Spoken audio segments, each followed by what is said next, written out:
Hello and welcome to NewFilmmakers Los Angeles in partnership with Movie Maker magazine. My name is Danny DeLillo. We're here at the South Park Center. I'm delighted to join with Justine with her movie Deadly Duels 12. Let's take a look at the clip. And using these invites demons in.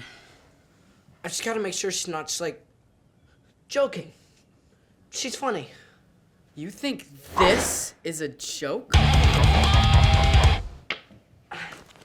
Rory, are you in my room? No. I can't stay, Rory. I gotta get out of here. Come on.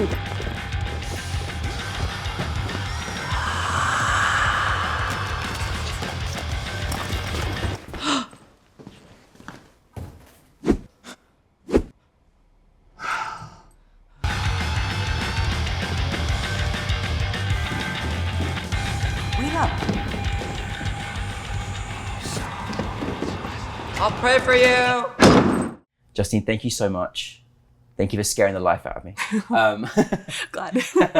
No, welcome to the New Filmmakers LA family, and it's so lovely to have you part of our wonderful alumni now. For those that haven't seen your film, tell us a little bit about it. Yeah. Deadly Duels 12 is a dark comedy about a deeply religious kid who suspects that his sister is possessed, but it turns out she's just going through a goth phase. Yeah. It's a really brilliant story. Like what I love when you watch a film, you're like, I just don't know where they're going to take me right now, but I'm on this journey and I don't know what's quite happening because I think there might be a possession, but I don't know what's going on right now. Yeah. And I love just everything, like throughout the whole film, you just took us on this like wild ride through the lens of the brother, which is brilliant. Hopefully this is not where this idea come from. Was this based on true experiences? Tell us everything. Yeah. No, so this project was my capstone project at USC, and as part of this capstone class, a handful of directors have to pitch a handful of scripts. And so this script was written by Nick Grant, and I immediately responded to both him and the story that he was telling.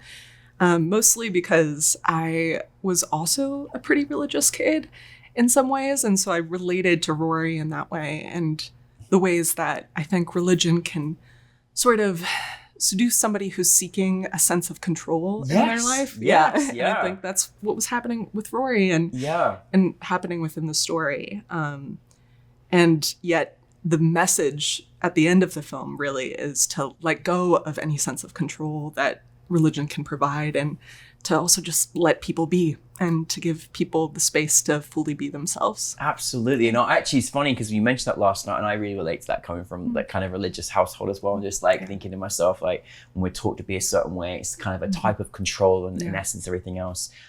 This must have been really fun for your wonderful actors to like play in. Like, honestly, there's so much in there, so many juicy roles as well. Like, how is it in developing and bringing your cast together? And like, obviously, this is a great script as well, so they really get a chance to get their kind of juices flowing as actors. Yeah, definitely. I loved working with the actors, and especially once we found that Jude and Jamie both looked alike on top of being wonderful actors. Yeah.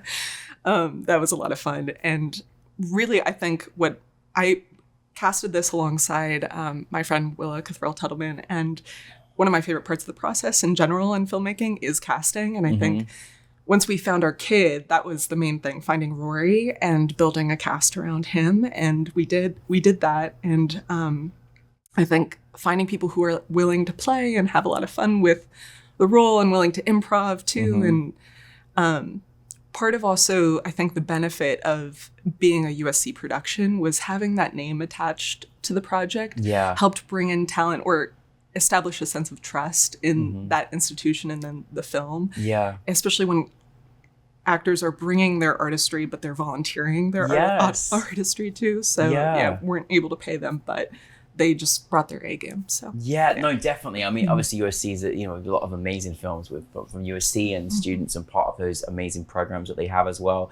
For you as a director, okay, because this must be a lot of fun working with your actors, and it was a very stylistic film as well. There was all these kind of dreamlike moments and sequences. Like how did you go about approaching this film? How you want it to look? How you want it to feel? How was that process for you? Yeah, definitely. When I originally pitched it, and then throughout the entire production process, I really wanted to be in the point of view of a child, and having the kind of vibrant, colorful Edgar Wright-esque style attached to that. And just having fun with it and not being afraid to be silly and to just be out there. And I think it was a lot of fun to just like work on the punch zooms and also just adapting to whatever Rory or Jude was bringing to the role too. And yeah, I loved kind of painting this fun comic book-esque picture for it. It really was. And I think you really did get it from this sort of, childlike lens. Like almost felt like I was living it through that lens myself. Like I'd gone back into my nostalgia of being a teenager and all the experience and everything else. So it's really, really, really interesting. Now, of course, there's a lot of different sequences in this. Like, I mean, in terms of, it wasn't just all live action. There was elements of when you kind of mentioned it last night, but tell us about the dynamics of bringing in, VX, all that kind of stuff that you brought in as well, because it looked very effective as well. Yeah, the collage of, I think that's also what drew me to the project, and that's written into the script too. This, Nick actually worked for a long time as a production designer, and I think putting an emphasis on both production design, VFX, our producer, he spent months on generating that video game, and it was so much fun. And just, I think bringing all these different elements together was both tough, but incredibly worth it, just to have that, again, that kind of kaleidoscope of visuals that it was all part of the fun. Yeah, most definitely. Yeah. What have you mostly learned from making this particular film? I'm obviously taking someone, you obviously got this part of this program, but you're taking someone who's wrote this piece. You as a director, I mean, there's a lot of different dynamics in this film it was almost like a dreamlike fairy tale kind of sequence and very sort of coming of age in lots of ways as well. What have you taken from this, both from a sort of production standpoint, but maybe also personally what you got from it as well? Yeah, I had a lot of fun directing somebody else's script. Oh, you did? Yeah. Yeah, and despite being a writer myself, I think part of what gives me joy in the filmmaking process and TV writing, whatever it is that collaboration. And essentially what I got to learn is that kind of translation process that can happen from somebody else's words and then bringing my own things to it as a director, having the cast and the crew also bring their own things to it. I think having as many people within the process while keeping the vision clear. Yeah. I think learning to manage those two sides of something, of being able to communicate what exactly it is that I had pictured in my head, but also to be excited by getting to be surprised by whatever other ideas or elements of the artistry that were brought to the table. No, most definitely. And I think your film definitely, obviously it's really great to listen to the audience watching your film, because I was up there last night listening to it in the sound booth at one point, and I was like, oh my goodness, like this is a brilliant film to hear the reaction. So what's it been like taking this film on the road and hearing the kind of reaction from your audience as well? Must have been a lot of fun. So much fun. Yeah. It was the whole, I think building something, I love dark comedy, and I think it's because I love an opportunity to both like make somebody scream and also make them laugh and also make them cry. And I think trying to like have all of that in one film was like a part of the joy in making this. And getting to hear people really react to the jump scare, but then also laugh the next minute. And then also, once there's a kind of huge tonal shift with the exorcism scene, have people kind of sit with that. And I don't know, my favorite part is being with the audience in all of that too. Yeah, no, you definitely did well. Where are you taking us next? Where are you going? Yeah. I'm both I'm working on developing a couple of different TV series, another sibling story that I'm really excited about, and sort of based on my upbringing, moving around a lot. And then also trying to work on my first feature, which is a dark comedy. Yeah, a contained dark comedy. So we'll see where that goes. I love how you're sticking with siblings, Justine, and you're also taking us back to dark comedy as well, which is amazing. Is that a forte? Is that like... Yeah.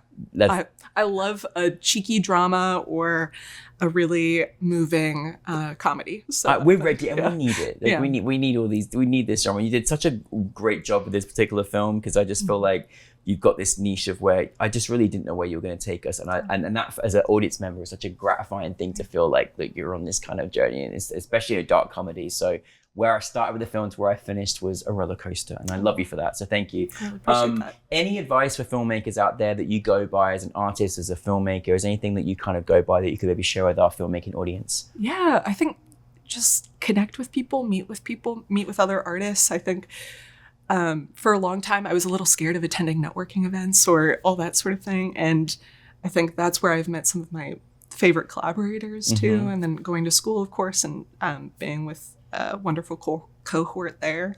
But it really comes down to like building out a team with a group of people that you want to make art with. So. Yeah, most definitely. And we loved having you at NewFilmmakers LA and welcoming you to our community as well. So just thank you so much for bringing this film to us, and we're ready for the next one. So thank you very much. Thank you, Justine, everybody. Thank you.